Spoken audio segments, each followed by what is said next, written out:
यही तो है। और अगर मछली इस खुली फजा में दरख्त के नीचे आ जाए, हम लोग जल्दी से पानी से भाग करके खुली फजा में आते हैं। अगर अंदर में धुआं धुआं हो जाए, सांस लेने में दिक्कत हो, यही तो है। और अगर मछली इस खुली फजा में दरख्त के नीचे आ जाए, हम लोग जल्दी से पानी से भाग करके खुली फजा में आते हैं।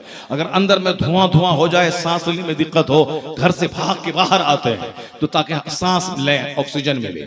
मगर मछली को इसमें हवा में लाए, मर जाती है, वो तड़प तड़प के मर जाती है। उसके लिए ऑक्सीजन है पानी में, मेरे लिए ऑक्सीजन है खुली फजाओं में। यही तो है राज कुदरत का, यही तो है इंतजाम कुदरत का। मछली के लिए वहां जहां मेरी मौत का सामान है, वहां मछली के लिए जिंदगी का सामान है। मछली को राहत जिस तरह पानी में मिलती है, उसी तरह मोमिन की राहत मस्जिद में है।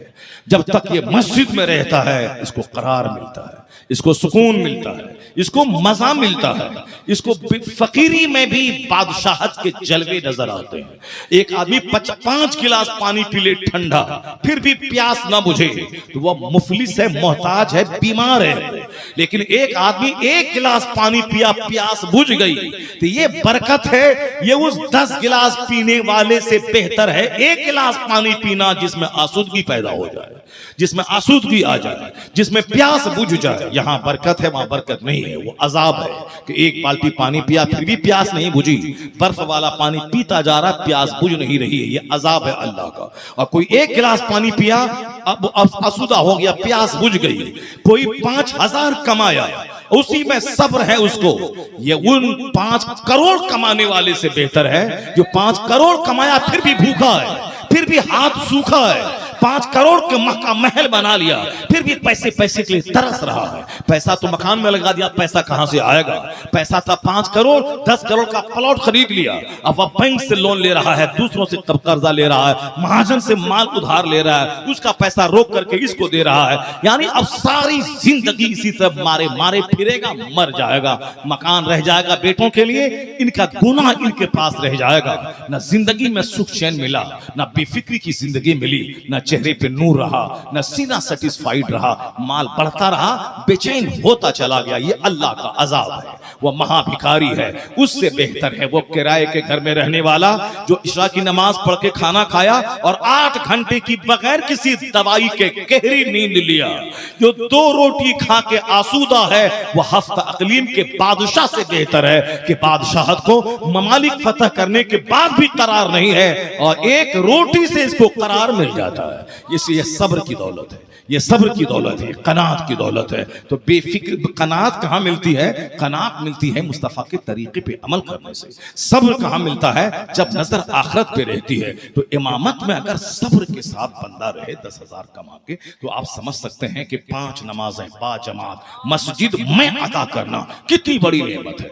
इससे बड़ी नेमत वो नहीं है जो 50,000 बाहर सफर करने में मिलता है, उससे बड़ी नेमत है वो जो मस्जिद में 5 नमाज बाजमात पढ़ने के साथ मिलता है। तो वो लोग कहते हैं कि मौलाना साहब आप दिल बहलाने की बात कह रहे हैं, हम आप कमा रहे हैं, हम लोग नहीं कमाते हैं, इसीलिए आप हमको दिलासा देने की बातें कर रहे हैं। कोई मानने को तैयार नहीं है। सबको एक जुनून चाहा है पैसे का, सबको एक जुनून चाहा है माल कमाने का, जबकि मालदारी के नुकसानात क्या हैं वह खुद मौलाना को मालूम है, वह खुद जान रहा है। लेकिन वह उसी दीवाने की तरह है कि फला शराब पिया, गाड़ी से एक्सीडेंट किया, उसके लाश के हजारों टुकड़े हो गए, मगर उसके बावजूद हमने शराब पीना नहीं छोड़ा। वो मरा है, हम नहीं मरेंगे। वो एक्सीडेंट किया है, हम नहीं करेंगे। और फिर कल ये एक्सीडेंट करता है। समाज के लोग इसी तरह जीत। क्या कहा गया है? यौम यफिरुल मरउ मिन अखी व उम्मिही व अबी व साहिबतिही व बनी लिकुल्लि इम्रिइन मिनहुम यौमइज़िन शानु युगनी। अल्लाह कहता है डरो उस दिन से जिस दिन भाई भाई से भागेगा, जिस दिन औलाद माँ बाप से भागेगी, जिस दिन माँ बाप औलाद से भागेंगे। एकलौता बेटा जिसके लिए माँ बाप सब कुछ करने को तैयार है, वहां बेटा जहन्नम जाएगा, माँ बाप कुछ नहीं कर सकता है। जिस माँ की खातिर बेटा आखिरी हद तक जा सकता है, मगर वो माँ वहां जहन्नम जाएगी। एक नेकी की भीख माँ अपने बेटे से मांगेगी, बेटा एक नेकी नहीं दे सकता है। ये बात कुरान शरीफ में कई जगहों पे, एक जगह यही है यौम यफिरुल मरउ मिन अखी व उम्मिही व अबी। तो हम कुरान की ये बात माने कि मौलवी साहब की बात माने, कुरान की बात माने कि पीर साहब की बात माने। पीर साहब ये बोलता है नमाज वगैरह पढ़ने की कोई जरूरत नहीं है, हम से मुरीद हुआ है ना, मुरीद होने का क्या मतलब है? मुरीद हुआ है हम जन्नत ले जाएंगे, वरना मुरीद होने का क्या फायदा हुआ। अगर ये बात बोलता है तो वह झूठा है, वह शैतान है पीर की शक्ल में, वह लुटेरा है, आपके दीन ईमान मजहब सबको गारत कर देगा। इसलिए कुरान तो कहता है कि भाई भाई से भागेगा, औलाद वालिदैन से भागेगी, माँ बाप औलाद से भागेंगे। मगर ये बोलता है नमाज वगैरह कुछ मत पढ़ो, हम तुमको जन्नत लेके चले जाएंगे। ये बड़ा है कि नबी बड़े, मेरे नबी के तरीके पे जो अमल करे वो नाइब रसूल होता है। जो कुरान हदीस का इल्म रखे, मुस्तफ़ा के दीन का प्रचारक बने, वो नाइब पैगंबर है, वो गुलाम रसूल है, वो नाइब रसूल है। ये तो है, मुस्तफ़ा से हट के न कोई पीर है, ना फकीर है, ना कुतुब है, ना अब्दाल है, कोई कुछ नहीं, 0/0 है। हुजूर से हट के बंदा 0 है, हुजूर से सट के तब बंदा कुतुब होता है, अब्दाल होता है। तब अगर नबी का इल्म हासिल कर लिया तो फिर बंदा आलिम रब्बानी नाइब रसूल होता है। अब अगर नाइब रसूल पाक ने जनाब बिलाल से कहा कि बिलाल मैं तुझको जन्नत में आगे आगे मैं देख रहा हूं, तू आगे आगे चल रहा था, आखिर क्या है? कहा जनाबे बिलाल ने के हुजूर ने पूछा कौन सा अमल तू कर रहा था? तो उन्होंने कहा कि मैं हर नमाज से पहले 2 रकअत नमाज मैं तहियतुल वुजू मैं पढ़ा करता हूं। सरकार दूल्हा अलैहिस्सलाम से जनाबे रबिया ने कहा कि मैं आपकी रफाकत जन्नत में चाहता हूं। कि सरकार, हुजूर ने पूछा सल या रबिया, ए रबिया मांग जो तू मांगना चाहता है। तो जनाबे रबिया ने कहा कि हुजूर असअलु का मुराफक़तक फिल जन्नह, मैं जन्नत में आपकी सोहबत, आपकी दोस्ती, आपकी रफाकत चाहता हूं। तो हुजूर ने क्या फरमाया? हुजूर जन्नत के मालिक हैं, जन्नत के मालिक है, मैं तो मालिक ही कहूंगा कि हो मालिक के हबीब नहीं, महबूब मुहिब में कोई मेरा तेरा। लेकिन जन्नत के मालिक होने के बावजूद हुजूर ने ये नहीं कहा कि ठीक है मैं जन्नत में तुझको लेके चला जाऊंगा, ये नहीं कहा। क्या कहा सरकार ने? ये कहा कि रबिया तू कसरते सुजूद से मेरी मदद कर, यानी कसरत से सजदा कर, कसरत से नमाज पढ़, मैं तुझको अपने साथ जन्नत में रखूंगा। और तू कसरत से सजदा कर, यानी अमल से गाफिल मत होना, कसरत सजदा से गाफिल मत होना, खूब अमल करते रहना। बाकी अल्लाह के फजल से हुजूर फरमाते हैं अल्लाह ने चाहा तो जरूर तू मेरे साथ रहेगा, कसरत सजदा से मेरी मदद कर, मैं तेरे लिए दुआ करूंगा, मैं तुझको जन्नत में अपने साथ रखूंगा, मगर तू मेरी मदद कर कसरत सजदा से, सजदा करते रहना। जब जन्नत के मालिक ने यह आदेश दिया तो आज का अगर कोई जोकर पीर ये कहता हो नमाज पढ़ने की क्या जरूरत है, हम है ना तेरे लिए, उस जोकर के चेहरे पे थूक दे कि तू बड़ा है या मुस्तफा बड़े है। तू पीर को इसीलिए मैं इज्जत देता हूं, वो मुस्तफा की बात बोलता है। अगर कोई आलिम दीन कहे कि जाओ सनीमा देखो, सनीमा देखने से कुछ नहीं होता, और बहुत लंबी दाढ़ी रखे, लंबा जुब्बा पहने और बहुत लंबी पगड़ी वो इस्तेमाल करे, तो ऐसा नहीं कि आलिम से मरूब हो जाना है। आलिम अगर नमाज नहीं पढ़े तो कभी उसको खातिर में नहीं लाना है। और आलिम अगर कुरान हदीस के खिलाफ बोले तो जिस तरह नमाज पढ़ाने में 4 रकात नमाज है, कोई मौलवी 5 रकात पढ़ा दिया तो ठेला चालक, टोटो चालक, रिक्शा चालक, एक मामूली मजदूर भी अगर आगे वाली सफों के नमाजियों को ख्याल नहीं रहा और पिछली सफ के एक फटीचर क्लास के नमाजी रिक्शा चालक को अगर ख्याल आया कि इमाम साहब 2 रकात के बाद बैठे नहीं है, खड़े हो गए हैं, या और फिर 2 रकात में ही सलाम फेर रहे हैं, तो वो वहां से टोकेगा इमाम साहब नमाज नहीं हुई, नमाज दोहराइए। या फिर ऐनी नमाज में वह लुकमा उसको देगा, अगर गलत पढ़ रहा है और उसको मालूम है ये गलत पढ़ रहा है, लुकमा देगा। वहां ऐसा नहीं कि तू क्यों लुकमा दिया, तू गरीब आदमी है, रिक्शा चला रहा है, नहीं। इस्लाम ने सबको आजादी दी है। अगर मौलाना अगर गलत काम करे तुम उसे टोको, तुम उसे बोलो, मरूब नहीं खाना है। मौलाना अगर कुरान हदीस के खिलाफ चले तो उनकी बात नहीं मानना है। मौलाना इसीलिए हम उनकी पेशानी चूमते हैं, इसीलिए उनका हाथ चूमते हैं, इसीलिए उनको हम मोहतरम समझते हैं। ये मुस्तफा का नाइब है, मुस्तफा तरीके पे चलता है, मुस्तफा की बात बताता है, इनके सीने में कुरान हदीस का इल्म है, इसीलिए मैं इनको एहतराम कर रहा हूं। जो मुस्तफा का नहीं वो मेरा कैसे हो सकता है? जो मुस्तफा का ही नहीं हुआ उसके लिए एहतराम कैसा? उसी तरह अगर कोई सैयद कहलाता हो और सरकार दो जहां की तौहीन करता हो तो जो हुजूर का नहीं, अब सैयद के टाइटल को नहीं देखा जाएगा, आले रसूल के टाइटल को नहीं देखा जाएगा, ये देखा जाएगा कि सैयद का एहतराम क्यों था। सैयद का एहतराम इसलिए था कि उसके बदन में नबी का खून शामिल है, वह नबी का ब्लड उसके ब्लड में है, तो नबी का शहर, नबी के शहर के का कांटा, नबी के शहर का फूल, नबी के शहर की मिट्टी, नबी की औलाद, नबी के जिस्म का टुकड़ा, ये सब हमारे लिए मोहतरम है। लेकिन जो खुद नबी का नहीं है तो वह मेरा कैसे हो सकता है? इसलिए सिर्फ आले रसूल के लफ्ज से धोखा नहीं खाना है, सिर्फ सैयद के लफ्ज से धोखा नहीं खाना है, या देखना है कि रसूल से उनका रिश्ता कैसा है। अगर रिश्ता है तो वो मेरे लिए काबिल एहतराम है, अगर रिश्ता नहीं है तो हमारे लिए वो कोई काबिल एहतराम नहीं।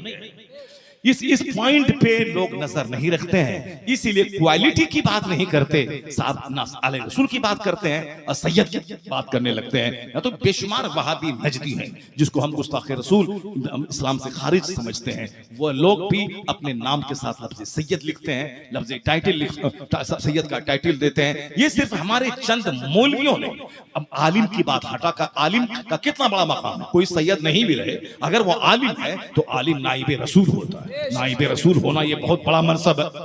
मनसब अल उलमा वरसतुल अंबिया, उलमा अंबिया के वारिस होते हैं। उलमा जब रास्ते से गुजरते हैं दरख्त के पत्ते दुआ करते हैं, सुराखों की चूटियां दुआ करती है, समंदर की मछलियां दुआ करती है।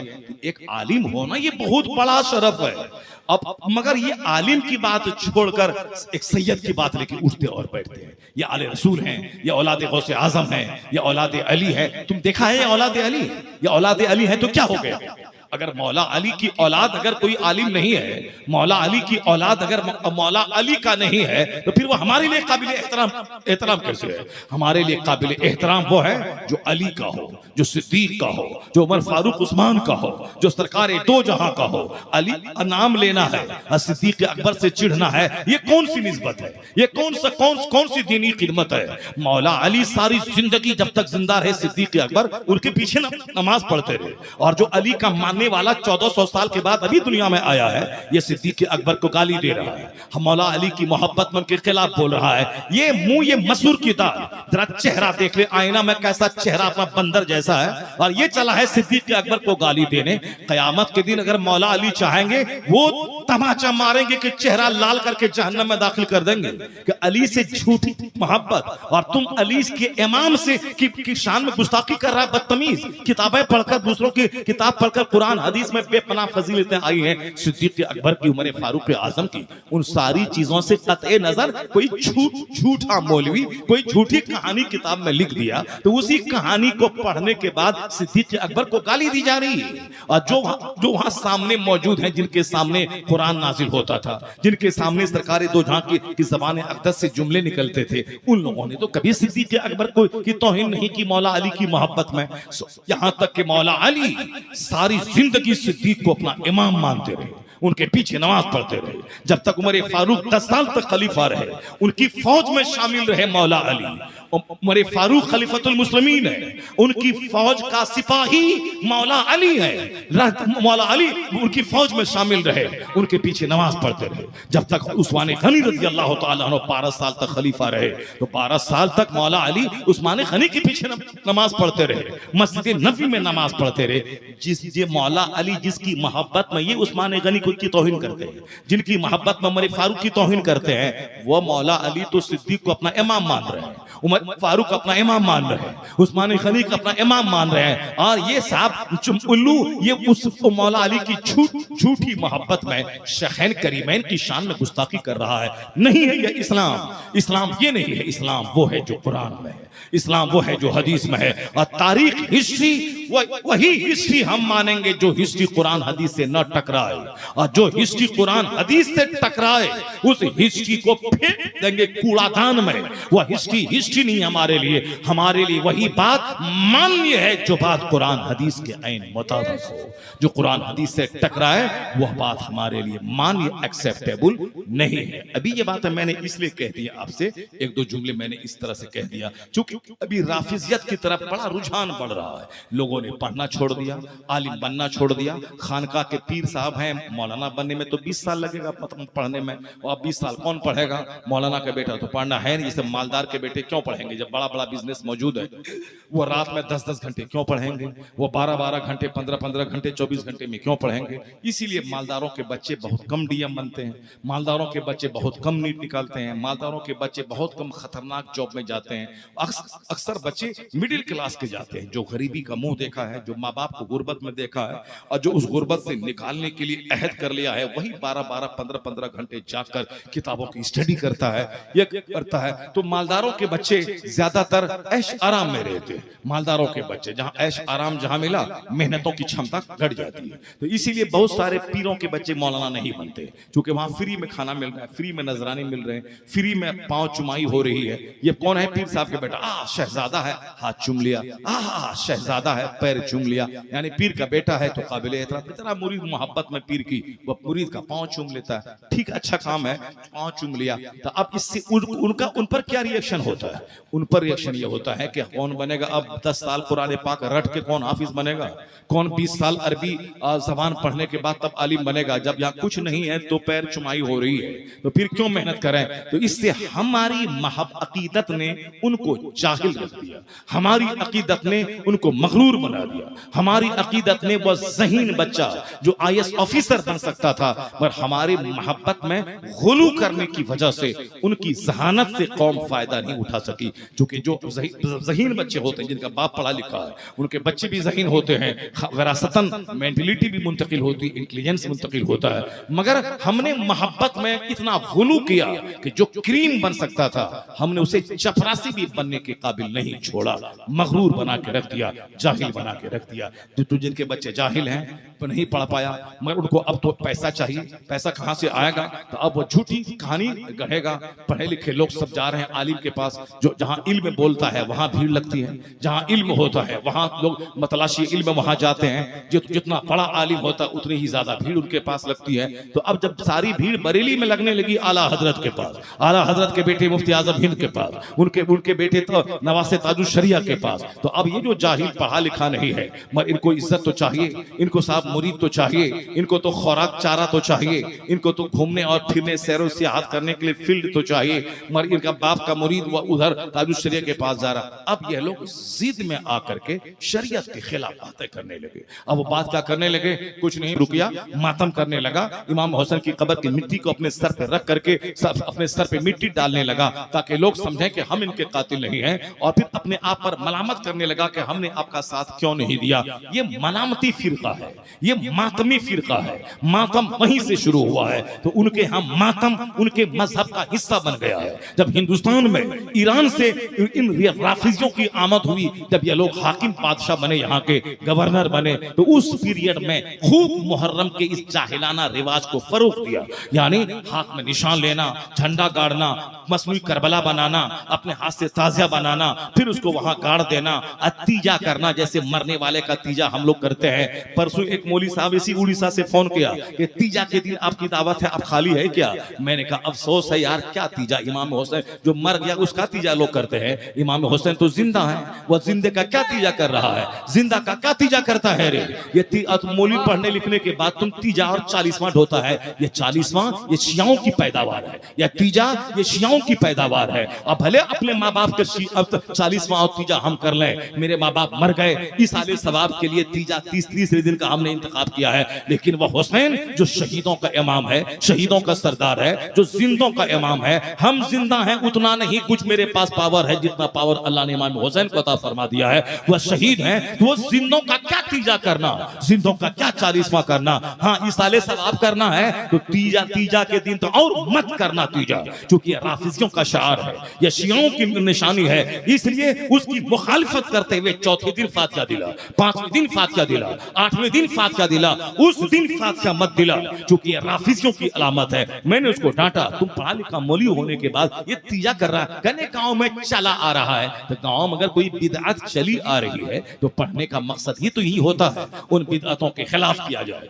उन बिदअतों को उखाड़ के फेंका जाए, लोगों को समझाया जाए जो तुम करते हुए आ रहे थे ये गलत है, कुरान हदीस के मुताबिक ये काम गलत है, कुरान हदीस के मुताबिक ये काम है। वरना वह मौलवी किस काम का है जो मौलवी बिदअतों पे राजी हो जाए, सरेंडर कर जाए? वह मौलवी किस काम का है जो पुरानी जाहिलियत पर सरेंडर कर जाए, यानी जाहिलों के सामने झुक जाए और शरीयत के सामने जाहिलों को झुका नहीं पाए, वह कोई मौलवी है क्या? वो पढ़ने के काबिल है क्या? ये आखिरी हद तक प्रयास करे, चाहे उस प्रयास में गाली सुननी पड़े, चाहे उस प्रयास में तमाचा खाना पड़े, चाहे उस प्रयास में 2-4 फाइट खाना पड़े, खा लेना।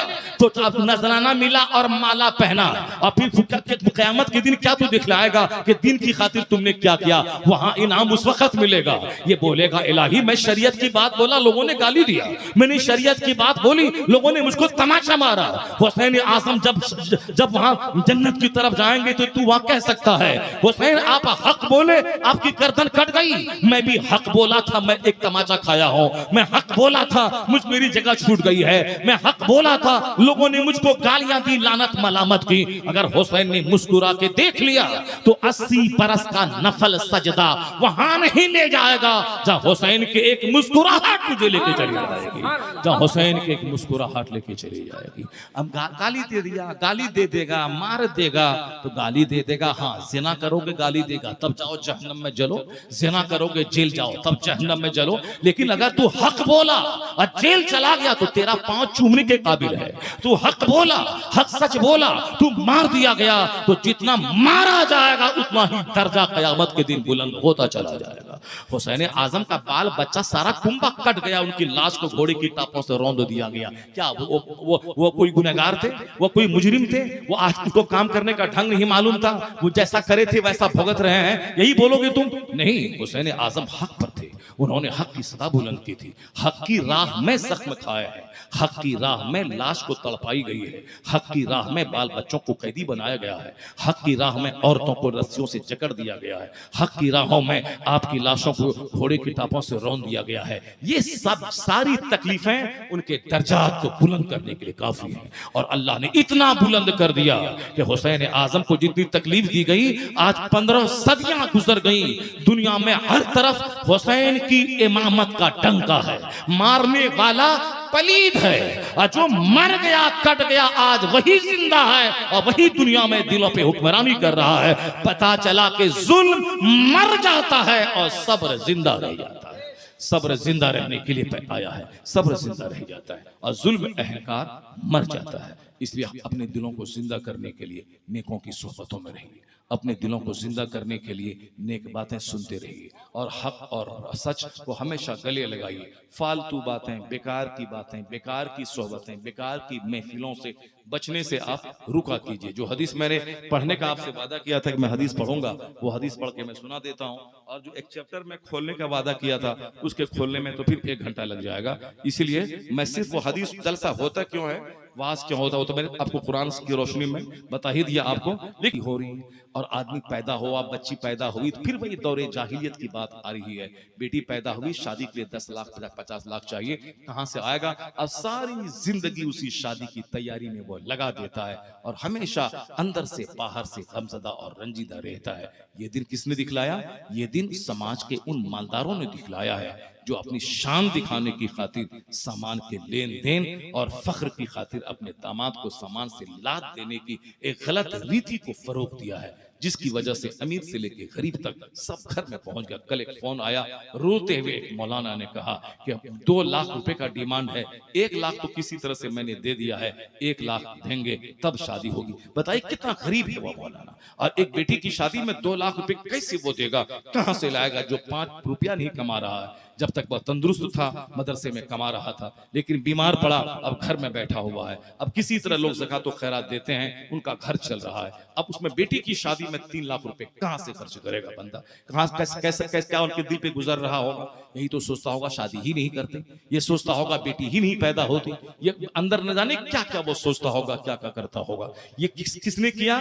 ये समाज के उन लोगों ने किया जिन लोगों ने सुन्नत मुखालिफ जिंदगी गुजारी। मैं मुबारकबाद देता हूं मकराना राजस्थान और कुंवारी के उन लोगों को जहां अरबोंपति से लेकर गरीब तक सारे लोगों ने कसम खा लिया कि बारात के नाम पे कोई खाना बाराती को नहीं दिया जाएगा, वरना खिलाने का एक मुकाबला था। कोई 40-40 आइटम, कोई 25-25 आइटम, कोई 10-10 आइटम, यानी शोहरत के लिए। अरे उसकी प्लेट बड़ी महंगी है। और आजकल वहां से वह रस्म खत्म हो गई है, हमारे बिहार बंगाल में वो रस्म चल पड़ी है। ये बंगाल और बिहार के गरीब खस्ताहाल मजदूर किस्म के मुसलमान, अभी थोड़ा सा पैसा इनको हो गया है, अब ये 5 स्टार होटल बुक कर रहा है, अब प्लेट बुक कर रहा है। कितने की प्लेट थी? 500 रुपए की। कितने की प्लेट थी? 200 रुपए की। हम लोगों को कभी सुना तक नहीं था कि एक प्लेट के हिसाब से अब चल रहा है 500 रुपए की प्लेट। अब एक्सटेंडेड ठिका दे दिया गया 500 की प्लेट। अब उसमें क्या होगा? कई आइटम के गोश्त होंगे, कई आइटम की मिठाइयाँ होंगी, कई तरह की रोटियां होंगी, कई तरह सफेद चावल है, सफेद रोटी है, बिरयानी है,